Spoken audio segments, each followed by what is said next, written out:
롯데월드타워 공사 기간을 전후해서 이 형제의 난, 중국 사드 보복, 그리고 면세점 취소 등 롯데는 유례없는 암흑기를 보내게 됩니다. 이 초고층 빌딩 건축은 무산됐지만 이 삼성은 외환 위기를 계기로 삼아서 전자와 반도체에 집중 투자해 글로벌 기업으로 도약했습니다. 이 건물 높이를 기업 자존심으로 여겼던 선대 회장, 1세, 2세 재벌 회장과 달리 이 최근의 젊은 회장들은 선택과 집중 이런 전략을 중심으로 내세우면서 실용주의 노선을 이제 택하고 있습니다.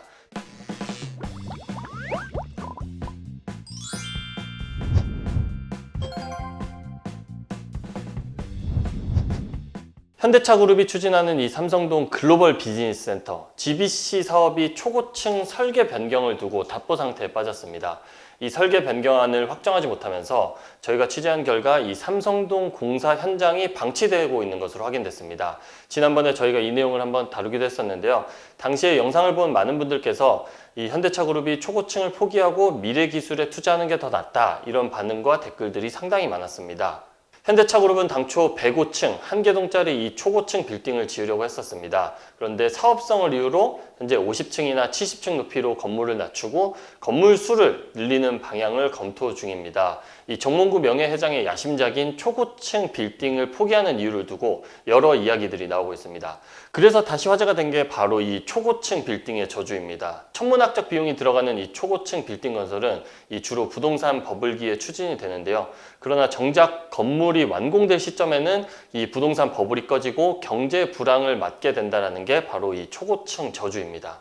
2017년 개장한 이 한국의 최고층 빌딩인 롯데월드타워 123층 552m 롯데그룹 창업주인 고 신격호 명예회장의 수건 사업이었습니다.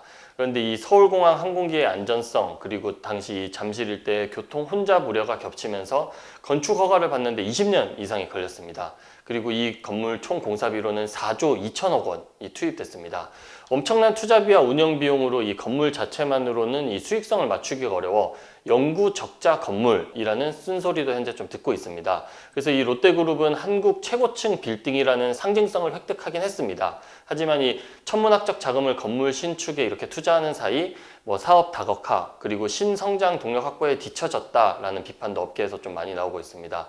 이 초고층 빌딩 탓만은 아니겠지만 이 결국에 롯데는 위기에 처하게 됩니다. 롯데월드타워 공사 기간을 전후해서 이 형제의 난, 롯데그룹 형제의 난이 불거지고 중국 사드 보복 그리고 면세점 취소 등 롯데는 유례없는 암흑기를 보내게 됩니다. 그래서 한국판 초고층 저주가 롯데에 걸렸다 이렇게 좀 얘기가 많이 나돌았습니다. 사실 초고층 건물론의 원조는 삼성그룹의 이건희 회장이 제일 먼저 거론되는데요. 이 강남 삼성동 부지를 놓고도 한전 부지를 놓고도 현대차와 경쟁을 벌였던 삼성그룹도 한때 이 초고층 빌딩을 추진했습니다. 이건희 삼성 전 회장은 1990년대 강남 도곡동 땅에 102층짜리 초고층 삼성타운을 짓는 계획을 추진했었습니다. 그러나 주변에 교통 혼잡을 초래한다는 주민들의 민원으로 인허가를 받기가 쉽지가 않았습니다. 그리고 또 맞은편 아파트 주민들은 이 고층 삼성 사옥이 들어서면 피해를 받기 때문에 자기네들이 이제 아파트 재건축을 해달라라는 요구도 과거에 상당히 많았습니다. 이렇게 지지부진을 겪다가 결국 1998년 외환위기가 터지자 삼성은 이 초고층 꿈을 접게 됩니다. 그래서 삼성은 공사비가 많이 들어 사업성이 떨어지는 이 100층 초고층 건물 대신 이 땅에 지금의 타워팰리스 69층을 지어서 분양에 나섭니다. 사옥 대신에 이 주상복합 아파트를 분양해 현금을 챙기게 된 겁니다. 이 초고층 빌딩 건축은 무산됐지만 이 삼성은 외환 위기를 계기로 삼아서 전자와 반도체에 집중 투자해 글로벌 기업으로 도약했습니다. 이 삼성그룹은 삼성생명 태평로 본관, 그리고 서초동 삼성물산 사옥, 삼성화재 을지로 사옥 등 이 관계사 사옥을 대거 이제 매각하기 시작했습니다.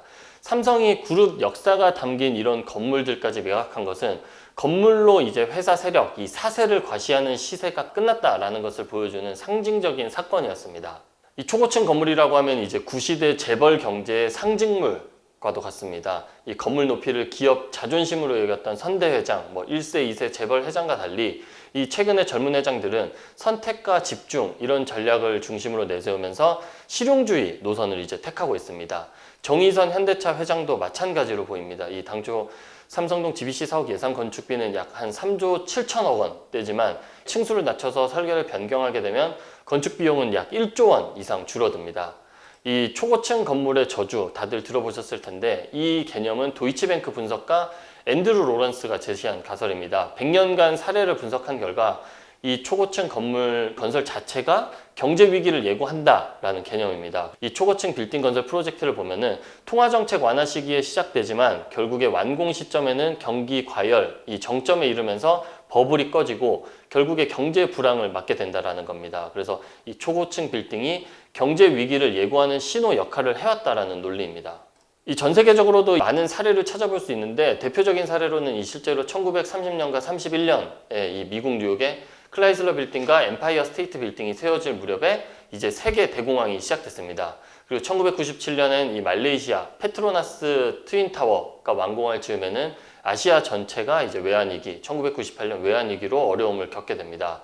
이 아랍에미리트의 두바이, 부르츠 칼리파는 이 완공을 불과 2개월 앞두고 2009년 11월 국영기업 두바이 월드가 채무상환 유예를 선언하면서 마천루 저주를 마찬가지로 이 두바이도 피해가지 못한 그런 사례로 남아 있습니다.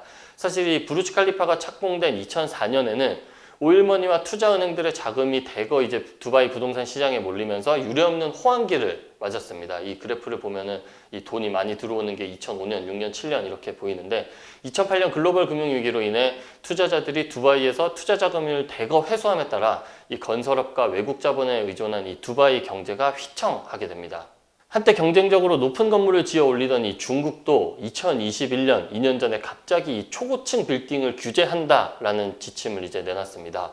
중국 정부는 500m 이상의 초고층 건물 건설을 엄격히 제한한 건데요. 이 중국에서는 초고층 건물 개발 붐이 엄청나게 있었지만 부동산 가격 하락과 경기 침체 등이 겹치면서 이 중국 내의 초고층 건물 계획들이 상당수가 보류가 되거나 아예 취소가 됐습니다. 이 국내에서도 2000년대 후반 부동산 가격이 급등하면서 이 초고층 건물 붐이 당시에 엄청 거세게 불었었는데요.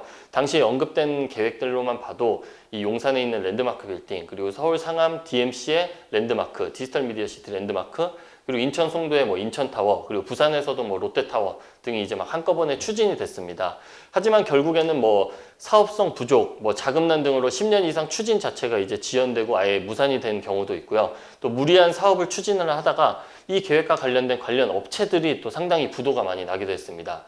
국내에서는 이제 실질적으로 롯데월드타워가 완공한 이후에 이 초고층이 갖는 랜드마크적 희소성과 상징성이 사실상 없어졌습니다. 이 현대차 그룹도 이 삼성동 100층 이상 초고층 설계안을 포기하고 현재 대안을 검토하고 있는 단계인데 결국에는 이제 이 현대차 그룹이 초고층을 포기하면서 초고층 랜드마크 시대도 현재 막을 내리고 있는 그런 상황으로 봐야 할 것 같습니다.